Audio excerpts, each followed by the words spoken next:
Hello, hello, and welcome on in. This is the Glossbird stream. We have something really special for everyone today.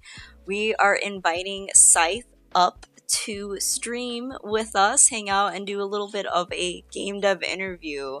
Scythe, I sent it a little bit last minute, but I did send you a Notion page to your email with a couple of topics and questions we'll touch on. But today is just hanging out, wanting to learn a little bit more about your origin, your backstory, and all that good stuff. In the meantime, I'm sending you to backstage. As soon as you get into the backstage, note that anything you say, I have it connected to OBS, will be streamed. But don't worry about it. So as soon as you're ready, hop on in there. If you're new to the stream, welcome on in. We are Glossbird. We are a indie game dev studio focused on creating games that make you feel better. So a focus on mental health and physical health. If you hear a bird tweeting, no, that is not the Cozy Lo-Fi Hip Hop channel. That is my actual pet bird who is hiding under my desk right now. Right now, at Glossbird, we're currently working on our first flagship game. It is a mobile game called Fitment. It's basically a hybrid between a fitness app and Animal Crossing. And so if you're looking for a way to start exercising a few minutes a day, well, that's why we made this game. During the pandemic, I was really struggling with exercising, my physical health and my mental health, and I was playing a lot of Animal Crossing, and I was just like, why isn't there Animal Crossing for exercise? Gosh darn it. And so started building it, started prototyping it, and a lot of people really loved it. So yeah, that is how that began. Janie Laney, it's been a hot second. Thank you so much for coming on in. We are just...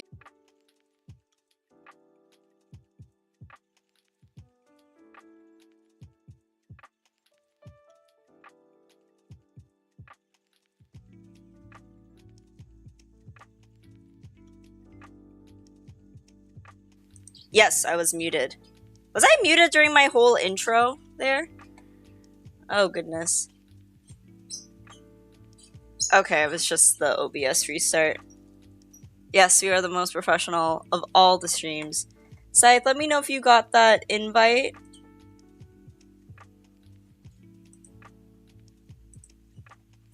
Janie Laney, what have you been up to these days?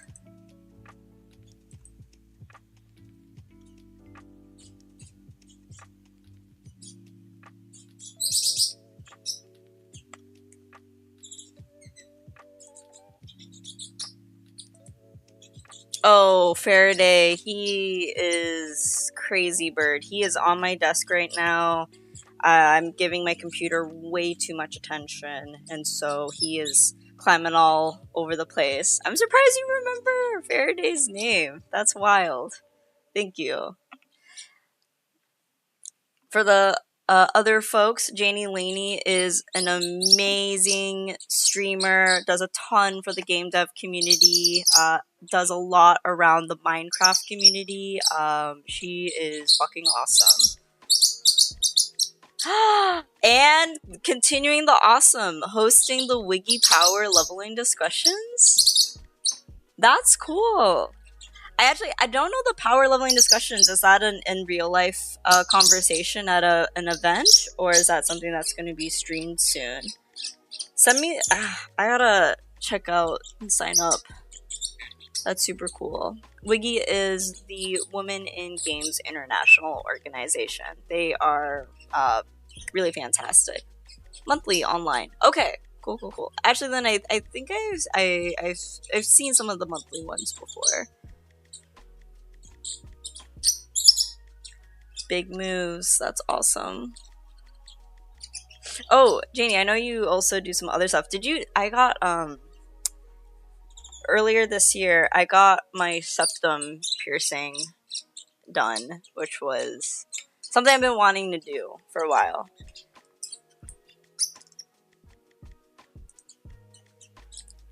Yeah. Anyway.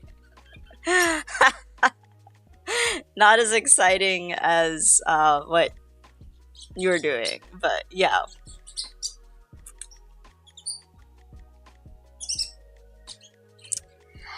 It wasn't as painful as I thought getting this piercing. I don't have too many piercings. I got my belly button done on my 18th birthday, and that one was way more painful. So this one really wasn't too bad.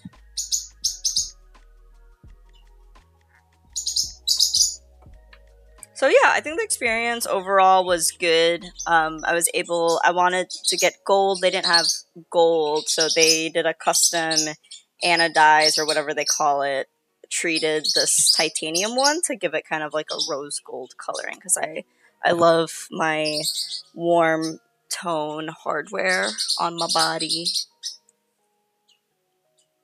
Anodizing. Okay, it is that term. Cool. Cool, cool, cool. Yeah, so it was like overall a really good experience. Yeah. Thanks for asking. Need to get my machine. Ooh, like a piercing machine or a tattoo machine?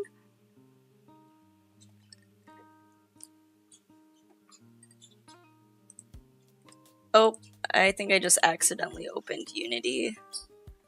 Oh no. Anodizing machine. Oh, okay. Okay, cool.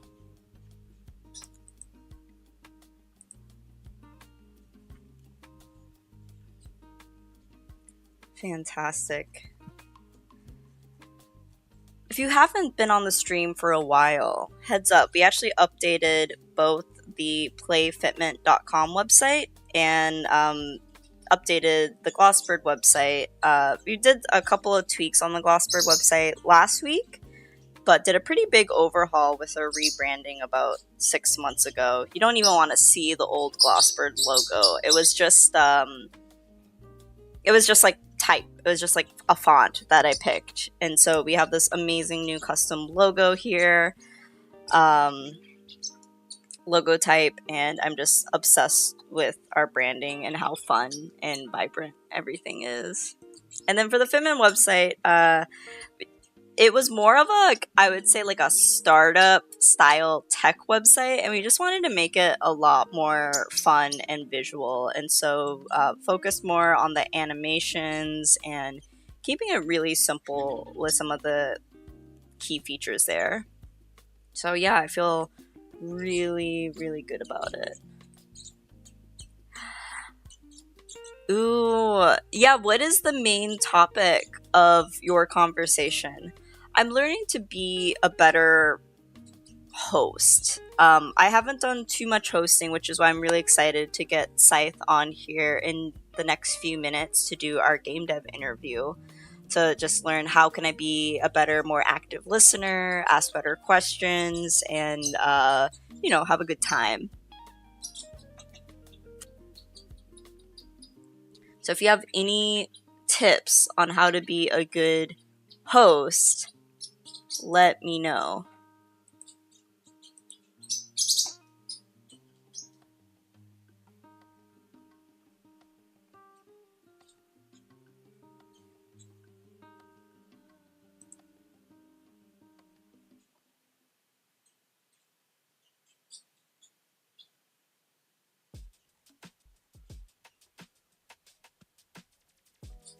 Get to choose all the topics per month, but being a good host is actually quite easy if you know how to have a general conversation. Yes, yes, I know how to have general conversation.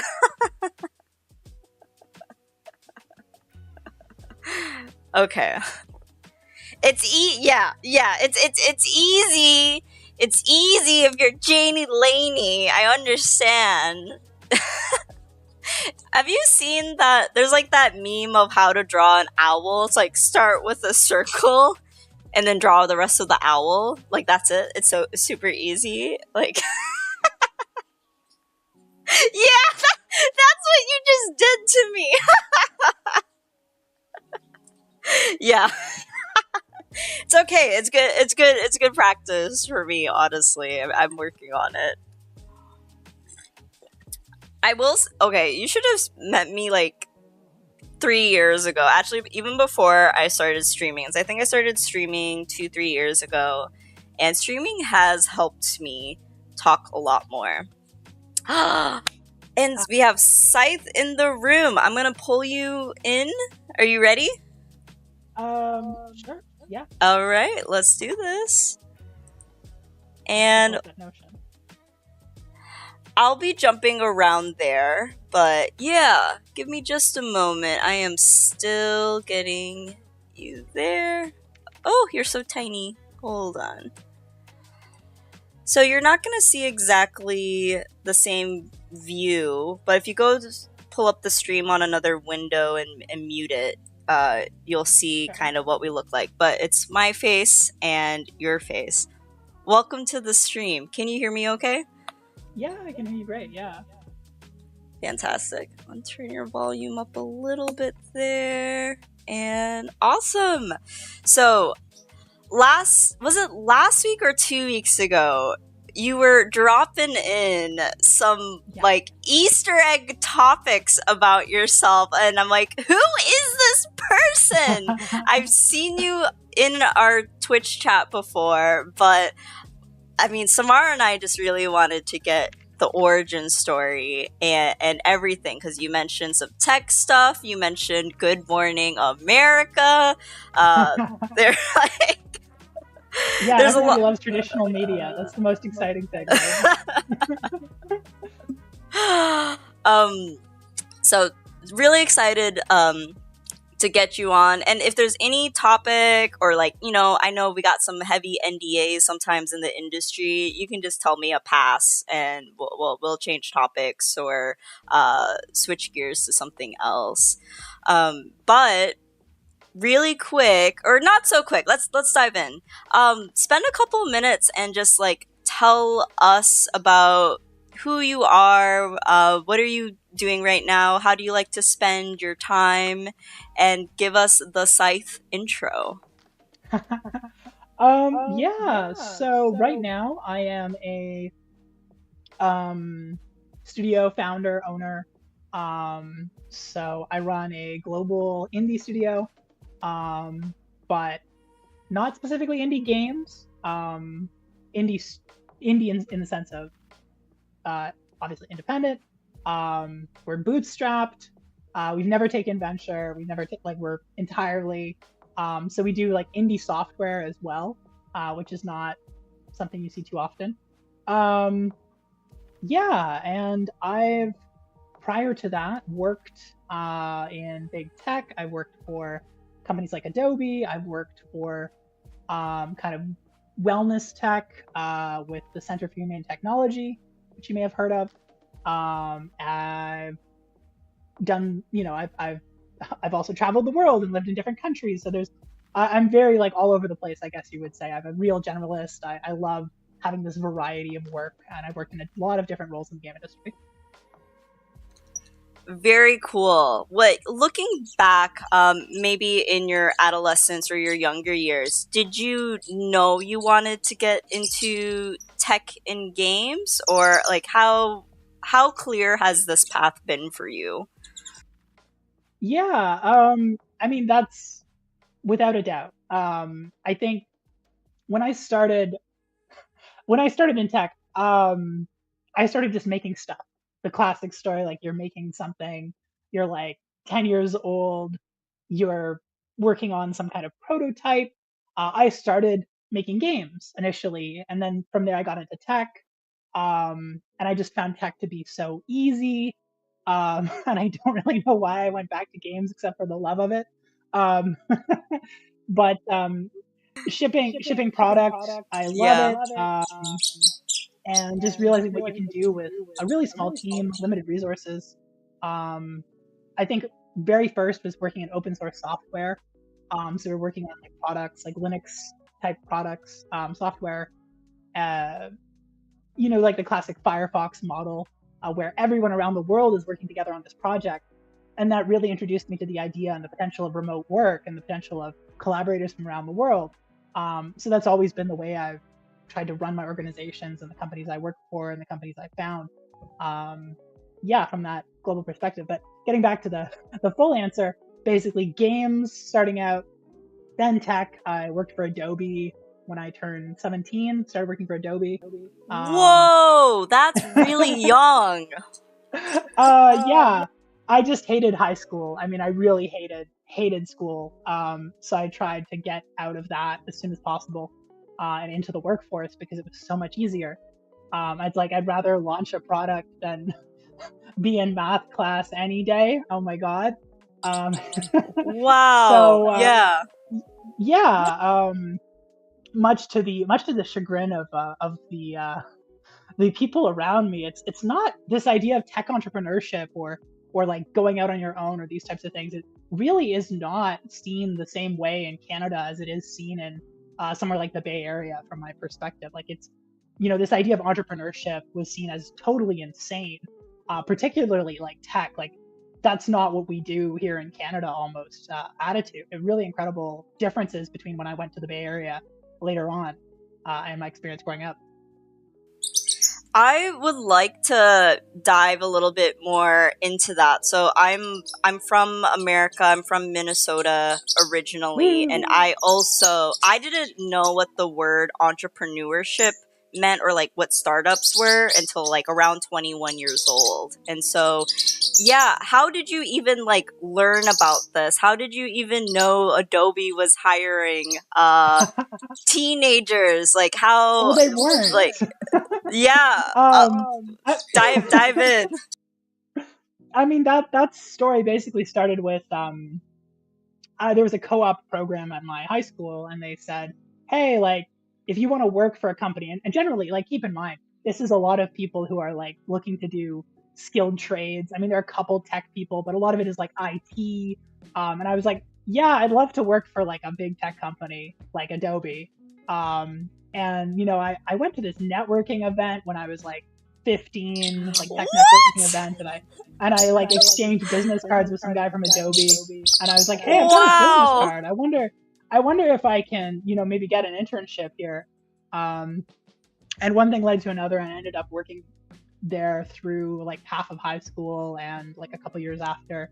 Um, and then I was even like brought back a couple of years later for a big launch for another 6 months as a contract worker. So it worked out really well for me. My grades got destroyed, but I didn't care because I was happy, in my element.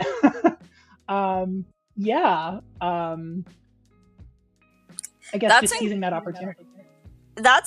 like as a 15-year-old knowing how to network because that's essentially what you did is such a wild skill. I don't think I learned that till about 10 years later in my mid 20s. And yeah, also Janie says that's really great. They were adamant and understanding of passion at such an early age. So yeah, mini shout out to Adobe, yeah, bringing you in early like that is so cool. Yeah, it was a great experience. I've always wanted to build stuff, basically, and I Yeah, just find a lot of meaning in entrepreneurship. I find a lot of meaning in building games and building software. Um, and I've never found a lot of meaning in like you do an assignment, you get like a check mark, you get your mark on it, it's done, it collects, it's never going to be seen again. It's going into some teacher's desk, never to be seen again, right? Um, so just kind of looking for that fulfillment was my perspective. that that is yeah, that is so cool that you knew all of this from such a young age and then also had the ability to act on it even if you grew up in an environment that didn't necessarily like support it or romanticize it. Because also to your earlier point, I now live in the Bay Area, and yeah, the Bay Area is all about startup culture, and like I bump into like friends kids that already are talking about startups as like little kids, and I was playing house, they were playing like founder. And I think that's really incredible. Um, Yeah, I mean, I think if you want to do something, you'll find a way to make it there. I mean, I'm sure you could have your startup in Minnesota and you would perfectly succeed, like Alina. I'm sure no matter what you're doing, like if you believe in it, if you have the passion for it, you're going to succeed in it.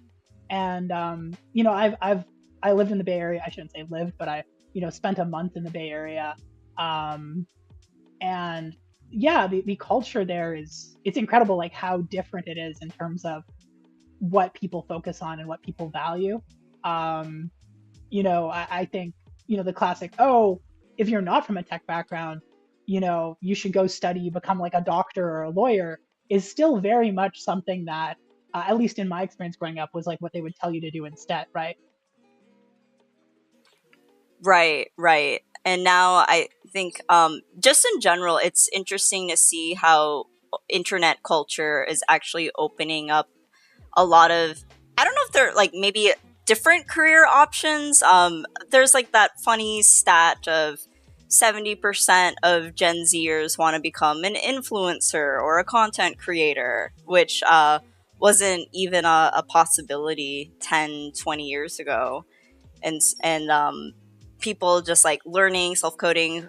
We worked with a UI UX designer on Glossburg for the Fitment project that was totally self-taught, really young guy, and he was just like, yeah, I randomly like learned Figma in uh, early high school and now is a Figma expert and like learned a bunch of design and is incredible. And just how the internet can support self learning and getting to where you want to go. Yeah, yeah. I mean, I think this might be a bit of a spicy take, but you know, my experience in Silicon Valley was, okay, everything these people are doing, I'm going to go do the opposite. Which sounds very strange because yes, of course, like yes, they're innovating. Yes, there's innovation. Um, but just the level of inefficiency, like bureaucracy, working in big tech. This is not to throw shade at Adobe, but working at a huge tech company, they're not nimble, they're not agile, they're not able to innovate as well. You know, often they have to acquire these smaller teams that are more innovative to make progress. Like one thing that blew me away, I was working for a startup, and we were like, oh, you know, we'll launch a new website for the startup, right? And they're like, okay, we'll budget $50,000 for that. And I was like, I could build, like, our team, our in-house team could build that for $5,000. You know, why are you spending this money so Wow. inefficiently?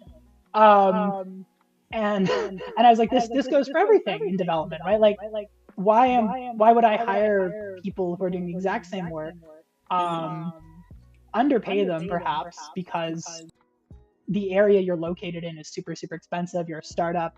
You know, if you're in San Francisco, you can't pay probably as competitively as certain other like more established companies. Um, so you know, why when I could hire two engineers, why would I hire one engineer in San Francisco?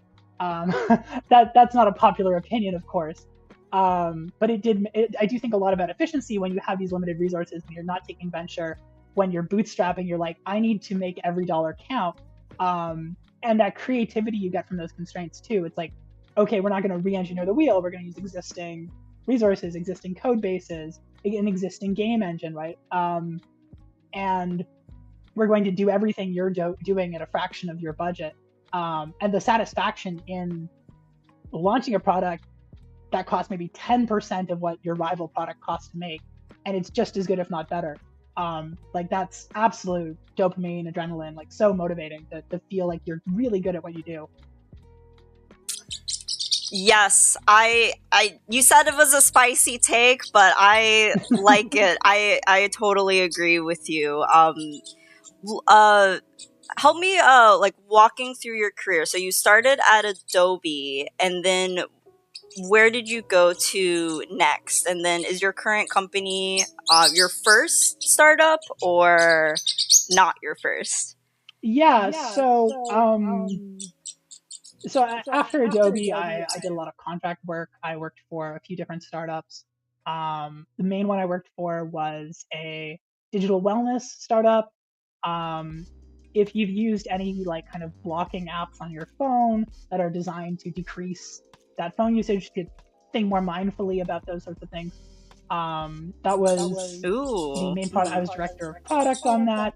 So we launched like a total overhaul of that app. Got featured on GMA, got featured on, your standard old media networks, and got a lot of great reception. We did have like a lot of skepticism too, and this is what I see when investors come to games: is how are you going to make money if you're literally encouraging people to use technology less, right? So that kind of clash between, oh, we're trying to make the world a better place, but also we need to please investors, we need to make money, and that's where we went from looking at doing crowd equity, like looking at doing these more independent raises, to be less reliant on that and to be more focused on impact.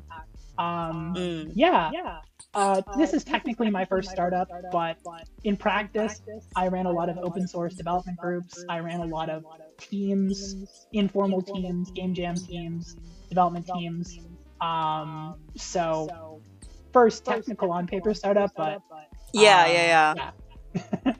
Fantastic. Diving into that previous wellness startup, what were some of the biggest lessons learned there? How big did the team end up getting? Yeah. So I had a great time working there. I worked as both director of marketing and director of product at different phases. Um, Love both. And working there was just incredible because it was the environment that I was accustomed to. It was you know, I don't want to say underfunded startup, but there's probably a better term for it, right? Um, but basically, the startup had burned through most of its cash, and I was like brought on when it had burned through most of its cash, and they're like, "How can we run this more efficiently?" And I was like, "This is just such a perfect pairing of my experience running these like cost-efficient, lean teams and delivering." So in about a month and a half, we completely re-engineered the entire product. We like integrated something like 1,000 feedback tickets into the product. Um, just just completely went hard. And I was managing a team of I think 15 in India, and it was interesting because you'd have these concerns, from the founder. The founder was like, "Well, I've never managed like a remote team before. I've never, managed like outsourced, quote unquote. I've never, worked with people across time zones. Like this is going to be a real challenge." And I was just like, "Well, I mean, code gets written while you're asleep. Like that's the best. Like this is a huge advantage." So yeah, I think that was the moment where I realized like, oh, okay, this is not how most people run teams. Like this is not the traditional way of running things, of doing things, but it's working really well, and I love it. That is like crazy impressive that you were able to do that turnaround and rebuild the product and manage a team that isn't local and in a different time zone, and product and marketing, like that's also a lot. Marketing, I feel like, has been one of those challenges that a lot of indie studios face and a lot of startups overlook. And I wonder if it's because a lot of startup founders are more interested just like in the product or they're more technical. What was your like experience specifically on the marketing side? Yeah. So my educational background is actually marketing, communications and marketing. Oh, And they're cool. like, "Oh, okay." I mean that was not the reaction of my parents or the people around me to the idea of studying communications and marketing. Believe it or not. But I do think it's a super undervalued skill set. Um, a lot of people were telling me to study comp sci instead. Um, but ultimately, I've worked with tons of engineers. I've worked with brilliant engineers. I love their work. They know how to make great product, but it's tragic if you don't know how to market the great product you've made. I'm sorry, but you might as well just be like, chopping down trees in a forest that, they don't make us like, there's no point almost in doing that development if you can't reach people. Um, and that's what I really realized is you need to be able to get that product out to an audience, to a specific audience who loves it, who will evangelize it. And if you don't have an audience, well, your product isn't meeting the demands, it's not good enough, or it's not the right product, or it needs to be adapted. Um, and this is the same thing you see in games, especially, is this underestimation of the importance of marketing and the importance of connecting with your audience. And you see this in how community managers are the most underpaid people in the industry, as well as QA, right? So you'll say, okay, we want to market this product, but we're not going to commit to building a community, or we're not going to commit to ensuring the product is really high quality with a QA team. So it's like, okay, so the reason your marketing isn't working is because you're not investing in your product, you're not investing in the experience, the ecosystem around the product, right? Um, so yeah, I mean, long story short, to put an emphasis on games, most people think to this day that if you release a game and it's good and you spend some small amount of money on ads, it'll go viral or it'll take off, it'll be on TikTok and you'll be a billionaire, and et cetera, et cetera. And that's just not the case. Yeah, I used to do startup consulting, and I worked with a founder whose their marketing plan was one sentence, and the marketing plan was, we're gonna make a video that's gonna go viral. And that was the entire go-to-market plan. And I was like, what? Like, that's it? Like, are you serious? You can't just, like, plan on just doing that. And this is a very early stage startup with very little money, and was just so confident that making one video would be all it took. Just like one product trailer, essentially. And, oh, sigh. Yeah.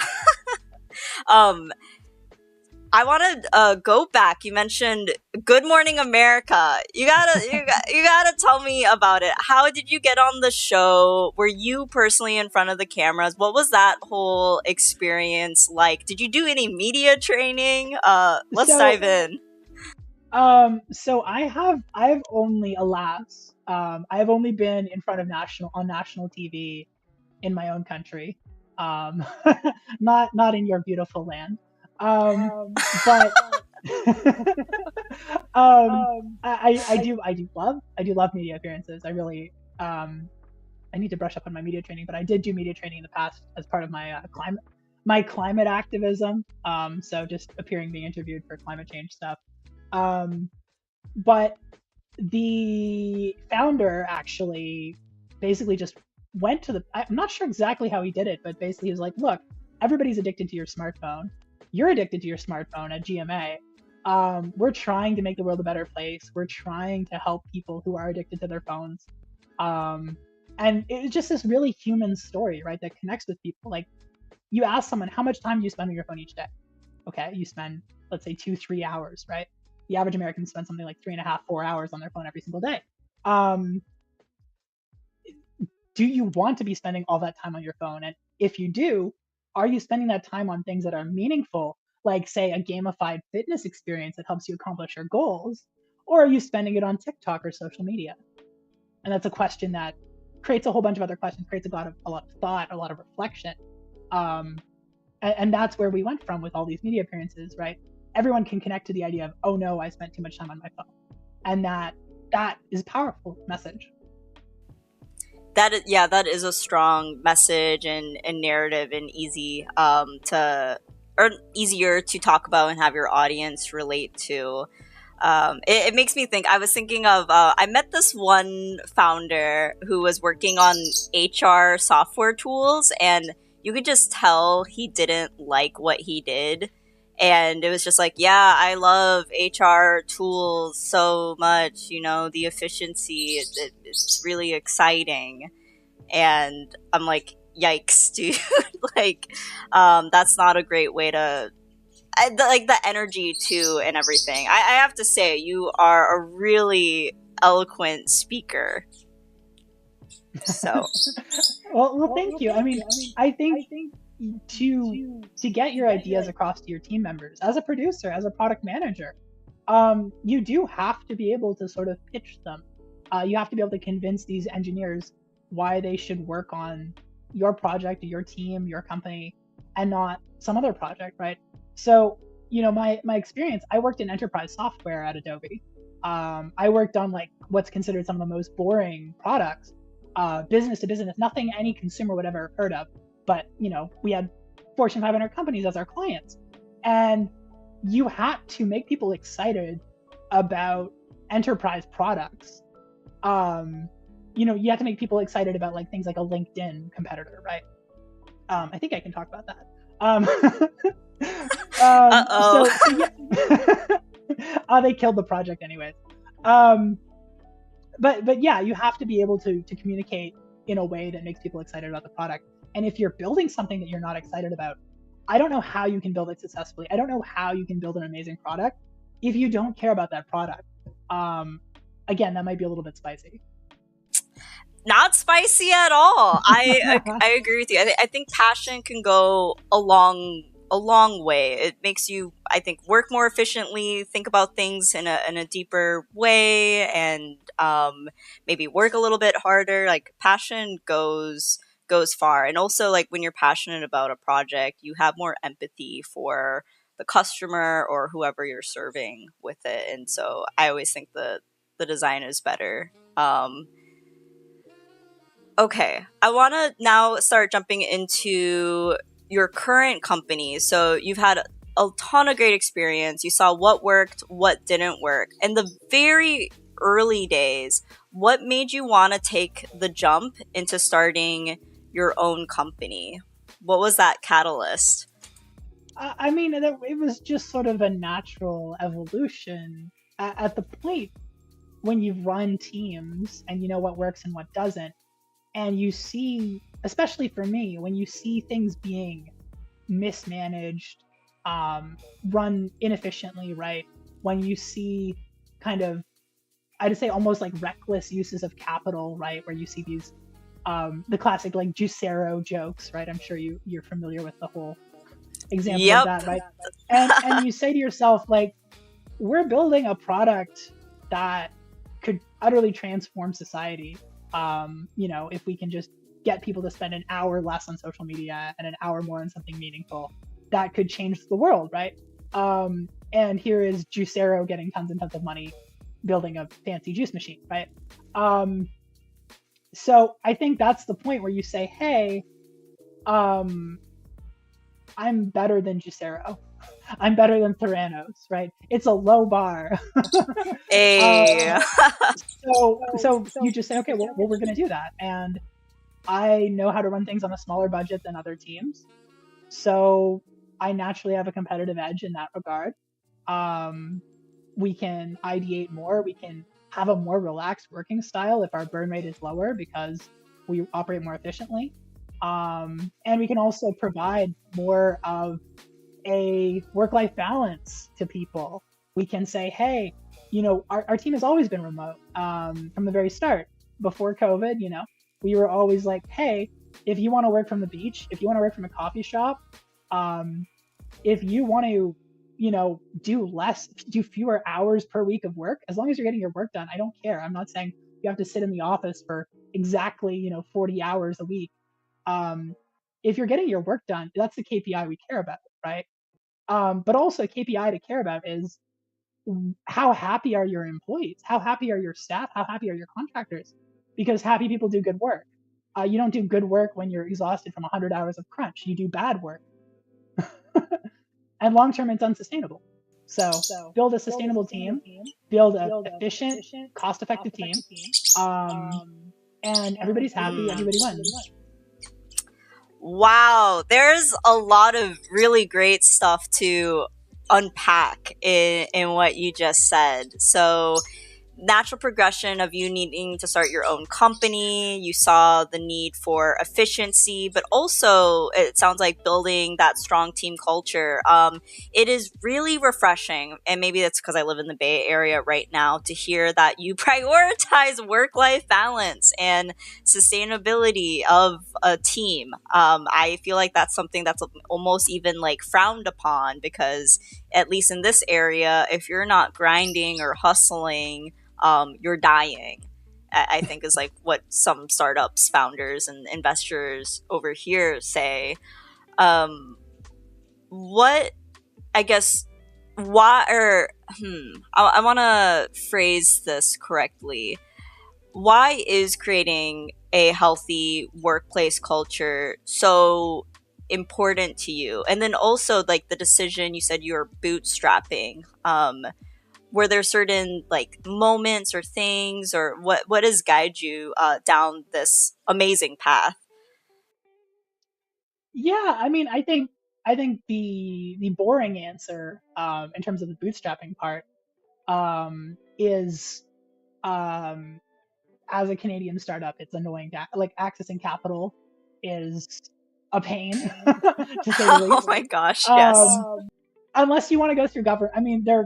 I mean, honestly, whenever I looked at getting capital in Canada, it's going to be government. It's not going to be private investors, um, because our economy, and again, you can look at the data. Our economy is primarily real estate and oil, and if you're not one of those two sectors, generally you're going to have a hard time getting investment.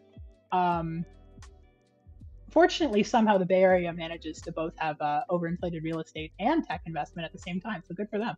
Um, um, so yeah, I mean, there is that. I also wanted this independence of control, this the independence of control.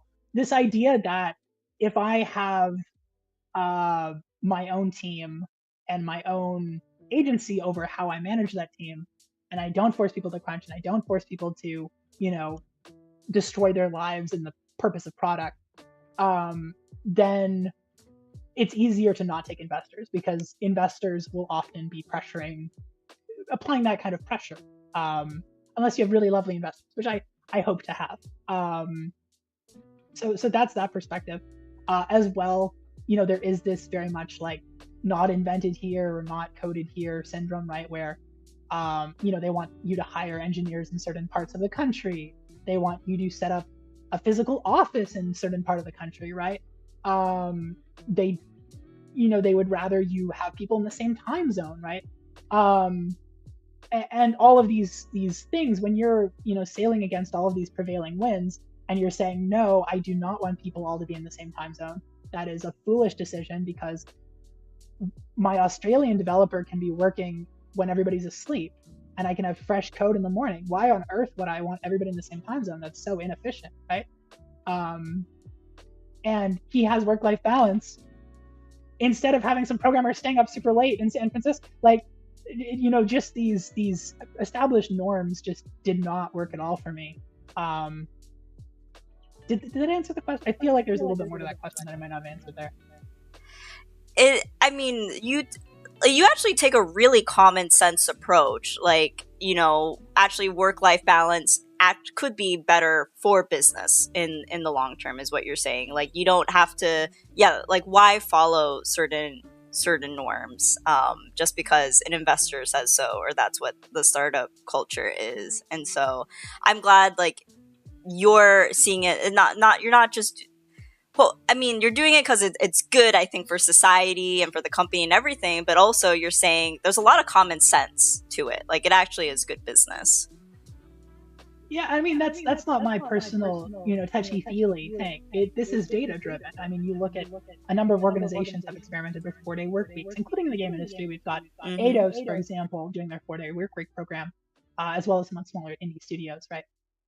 But also on the flip side, you've got places like Microsoft Japan doing a 4-day work week and finding it actually boosted productivity. Um, you look at that data in terms of employee retention, right? If you give people no work-life balance, you lose out on retention. You lose retention. Um, you lose people who are trained in the product you're building, who understand the product. You lose skill and experience that you can never really get back. Um, so why would you want to sacrifice your employees as soon as they get burnt out? Like, why would you do that? It's so kind of irresponsible. So like, I mean, like, I'm a moral ethical person. Yeah, I care about people, but ignoring all of that from a business perspective, it's not efficient to have to constantly replace people, to retrain people, to get people up to speed on previous technologies, right? Especially if you started building in a programming language or a tool set that might not be the hype du jour right now. You want people who still know how to use these technologies, who know how your company works, who feel welcome there. Um, And I do think, I mean, I've lived in Japan, I've lived in Korea, I love Asia, I'd love to move there. Um, you do see in Japan, by contrast to the rest of the industry, you don't see these huge layoffs in the game industry. Um, in part, that's because of stronger labor laws, but also in part, that's because they recognize that retraining these senior developers, replacing these senior developers, is a nightmare, and it's not going to boost the company. It's just short-term thinking. Wow. Yeah, yeah. I love the I did not know you said it was Nintendo Japan, or where was Microsoft Japan. Microsoft Microsoft Japan. Japan doing a 4 day Yeah. work week. That's Yeah. absolutely incredible. And yeah, um looking at the industry, so the games industry and the tech industry, what are some exciting and up and coming trends you're looking forward to? Whether it's like in the industry itself or maybe the types of products that we're creating. Yeah, that's a great question. I do think there's a lot of potential for the industry to become more sustainable in the mid to long term future. Um, I think the lessons learned in this recent round of, over leveraged speculation, is that, hey, we do have to actually think about building companies that are not going to spend $200 million building a Suicide Squad game, um, just off of vibes. Um, and I think that's going to potentially lead to a renaissance in smaller teams and indie teams and startups in the industry, and ideally like a push away from the kind of big games, these kind of mega studios. Um, so I do think maybe longer term we will see more sustainability from an industry perspective. Um, I think one of the most hopeful things I see in our industry in general is how quickly we improve, how much more inclusive we have been in the past few years. I'm very proud of how we have far more women in leadership positions in the game industry than in the tech industry. We have far more LGBT people, myself included, in the game industry than in the tech industry. So there is still this perception that games are very hashtag gamer, they're very masculine coded or what have you, and that the industry is as well. So I think from an industry perspective, I'm like proud that we're kind of more diverse and more accepting than the tech industry. And I think we're moving even further in that direction with um, games that like the cozy games movement more recently, the wholesome games movement. This idea that games do not have to just be for fun; they can be meaningful, like Pokemon Sleep. These types of experiences where we merge impact and fun together and get people engaged who might not otherwise have played games, like what you're doing. Mm-hmm. Plus one to everything. I'm also excited for all those things, and yeah, where the industry is turning and being a lot more inclusive. Looking at the games industry like right now, what are some of the biggest misconceptions of today? Yeah, I mean, I think there is this idea that games are like the movie industry, where you don't really know if a game will be a hit. You don't really know, like, there's no hard metrics or there's missing hard metrics. You can't predict success at all. Um, I'm really just done with that personally. I think that's just kind of complacency. I think games are much more like tech. You can measure audiences. There's entire companies like Salesforce built around the concept of measuring audiences. Um, so yeah, this idea that, oh, it's just up to chance. You spend $100 million building a shooter game, and if it fails, well, it happened. Like it was just the chance of the market, right? Um, so I think hopefully we move away from that. We built some in-house like predictive analytics tools, sales analytics tools. So like we can look at a title in a various genre, see what the size of audience there is, see like whether the genre is saturated, see what people like to spend, like the average sales price per game per genre. Um, and I do think these types of tools will change the industry for the better. Um, and we may even see games being made that otherwise would not be made because we have the data to back it up. Like, hey, let's make $10 million games instead of, $1 $200 million Suicide Squad.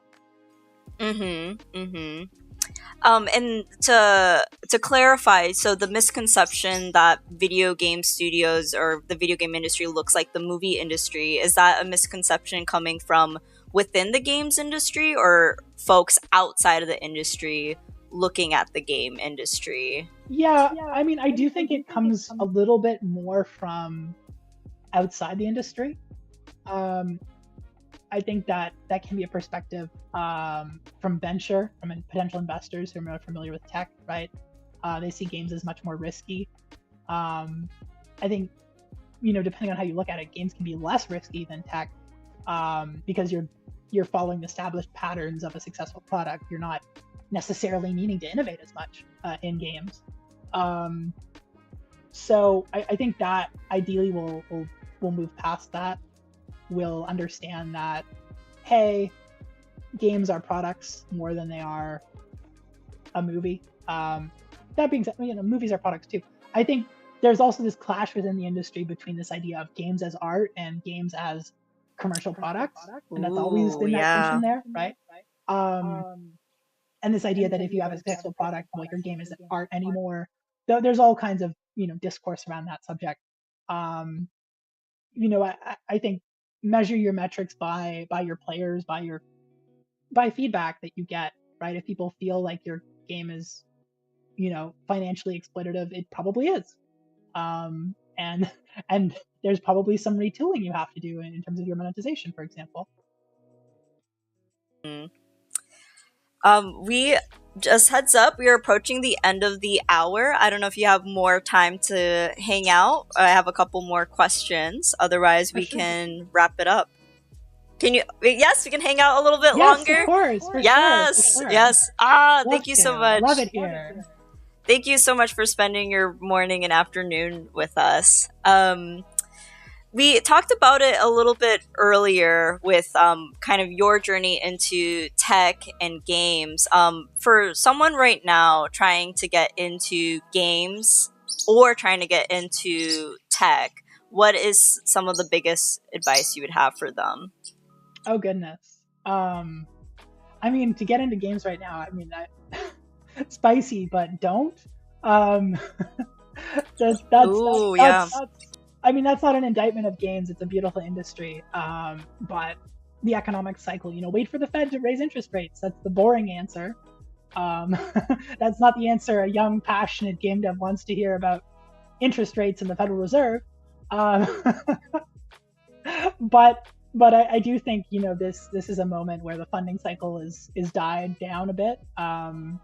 If you want to start your own team, I'd say right now, if you want to get into the game industry, make a game with friends. Enter a game jam, right? Just build something. I don't think you're going to have much success getting a job at a studio or right now anyway, so you might as well build that portfolio, put together teams, see what you enjoy doing, see what you thrive at. And I mean, obviously that includes finding something you enjoy that also pays reasonably well. So, I mean, I love doing community management. I did community management for a bit, but you have done everything. Okay, please continue. Yes, I've also worked in QA. I've also worked in UI and UX design. I've been a UX researcher. I've all kinds of things. A web developer, oddly, lots of different things. I could list like 10 different things, 10 different roles I've had. But yes, going back to that, right? Find something you enjoy within the industry, be it tech or games, that work in a meaningful company, and go from there, right? And I do hope we do see changes in our industry where we value people like QA and community management much more, particularly community management, because they're just as important as honestly as an engineer, and that might be a little spicy, especially in the tech industry, because tech does not seem to value community at all, which is very strange to me. Yeah. Question here: what can tech learn from games, and what can games learn from tech? Oh, that's such a fun question. tech needs to learn that it's not all about the product. Um, you're not seeing people go to conventions and like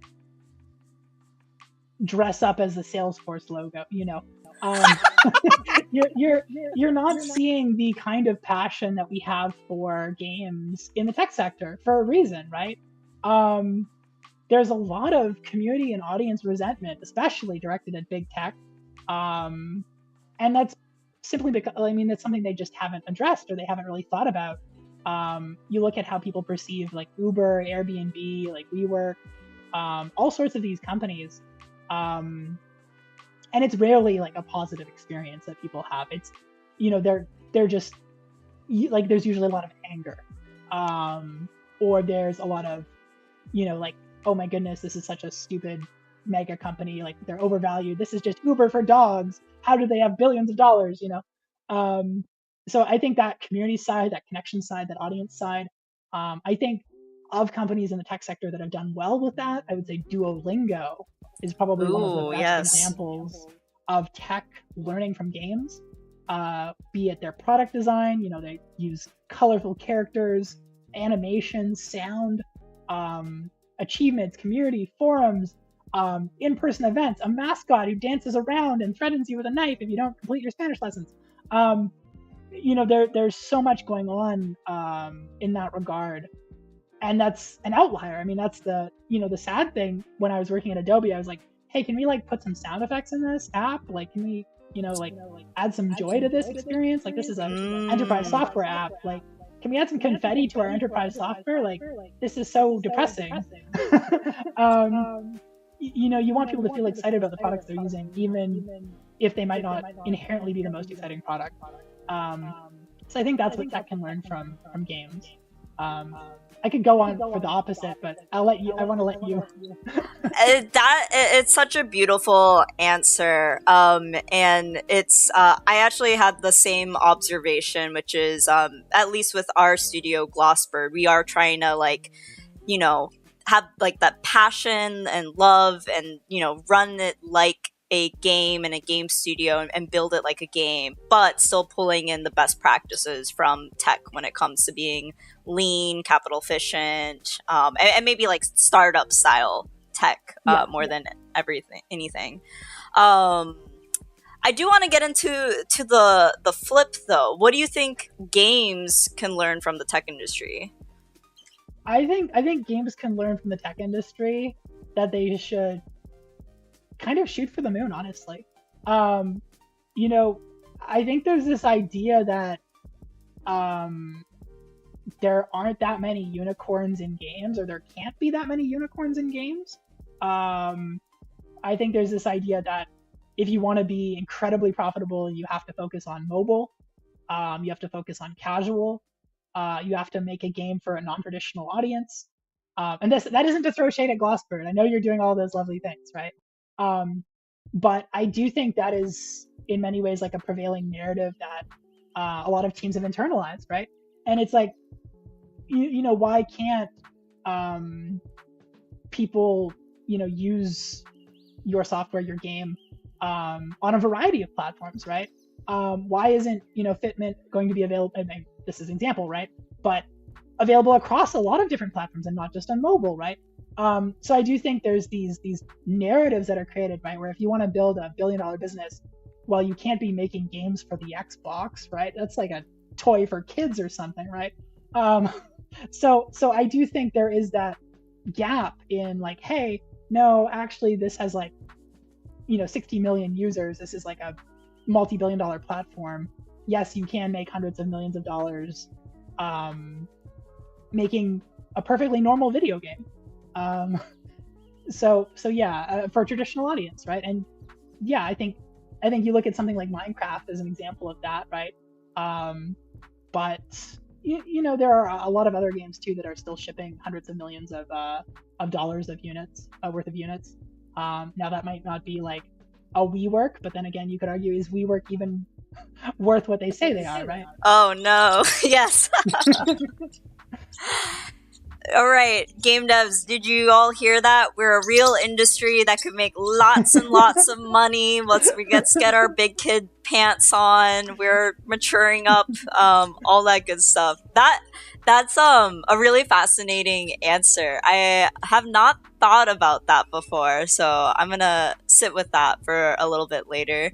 I have one more final question for you, and maybe you're already working on it, but what is like your all-time dream project or dream game you would like to work on?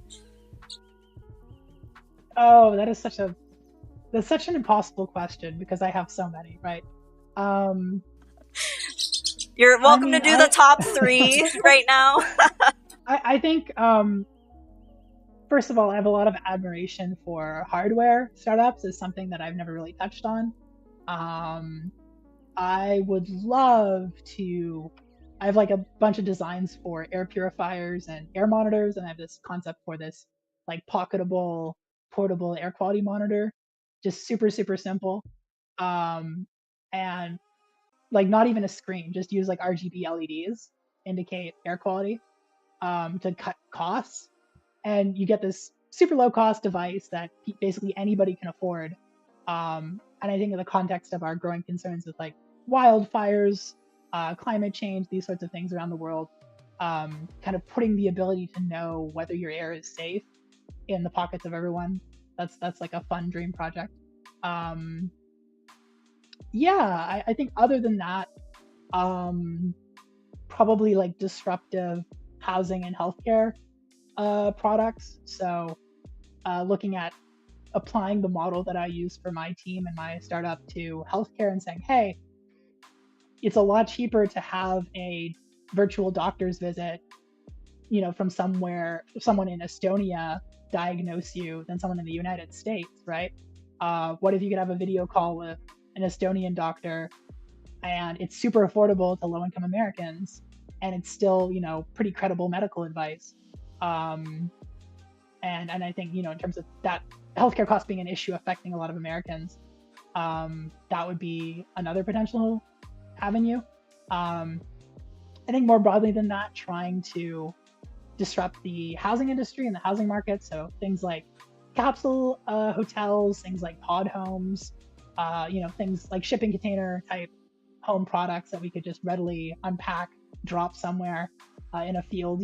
I do think about that a lot, and yeah, I guess you could say, fortunately, the housing and healthcare probably connects pretty well with investors in Silicon Valley. If I were to pursue those things at some point. I mean, keep it in mind, but those are incredible projects, all three that you listed, and so looking forward to it. And yeah, I do hope you get to work on those projects sometime soon or sometime in your lifetime. But Thanks. Yeah, yeah, once I'm done with games, you gotta have different phases of your career, right? You can't just have six different jobs. You need to have like 35, right? right. Looking forward to that next chapter. We are now getting to the end of the stream, and so I want to give you the space and opportunity if there's any other topics you want to talk about, or just like shout out of what you're doing right now and where people can find you. Yeah, for sure. I think I think I'd like to highlight something um, that I've experienced in running teams, like global teams, um, which is that there's so much underrepresented, underrated, undervalued talent um, in both the tech and the game industry that aren't given the attention they deserve, um, simply because of where they're located in the US or Canada or wherever around the world. Um, and I'm not sure who's watching who's in a hiring position, hiring manager type position, but hiring people who are kind of outsiders to the tech or game industry, hiring people who are LGBT, hiring people who are not given those opportunities, right? Like, this is going to be spicy, right? But if I see somebody with a degree from like Stanford, I throw out their resume, because I don't want somebody who is so deeply enmeshed with the existing structures, powers, and privileges to get that degree. And yes, obviously, some people got through Stanford on scholarship. Yes, I understand. Like some of it is merit, right? But a lot of it is privilege, and it doesn't mean that they're good at what they do. I look to Trump with his, Wharton MBA or what have you, or George W. Bush having gone to Harvard. Not to be political, but I think you look at people who are underestimated, not given those opportunities, and you give them those opportunities, and that's just what they've been waiting for the whole time, right? Like, we hire people who can't get hired anywhere else in their state because they're trans and they live in Arkansas and they're a great programmer, but they don't get hired because they're trans and they live in Arkansas, right? So yeah, that would be like my one big advocacy thing, which is to think outside your circles, to think outside the traditional areas of hiring people, and ultimately it's also going to be more cost effective. It's much higher to hire somebody and pay them a good wage in a cheaper state than California. Oh, thank you so much for ending on that note. That was really beautiful. Not to dig on California. I love California. All good, all good. Give outsiders a chance. It's good business. It's good business. Where can folks find you if they want to connect with you? Yeah, I do have a Twitter I can post. I can also just post the studio website. Yeah, you can throw it in the chat here. But we are pretty like business to business focused right now, so there might not be too much to look at. But we are doing closed tests of our sales analytics tool. So if any game devs wish to see how their product might perform in the audience, like words, genre, perform based on their genre and their audience size. There we go. Feel free, check that out, reach out to us. Try out our software. I would potentially be interested in being a beta user. For fitment specifically, it's been some time. We have to make a lot of assumptions, and there's not like super clear comp data, so I'm not sure if that would be a potential use case. But yeah. And I mean, for sure, we're definitely more focused on like traditional, so non-mobile at the moment, just because a lot of our rivals are focused on mobile. So that's one of our kind of differentiators. But obviously, I mean, audience size, genre type, yeah, we could probably have a look at that at some point. Awesome. Yeah, and thank you so much. Honestly, I love what you're doing.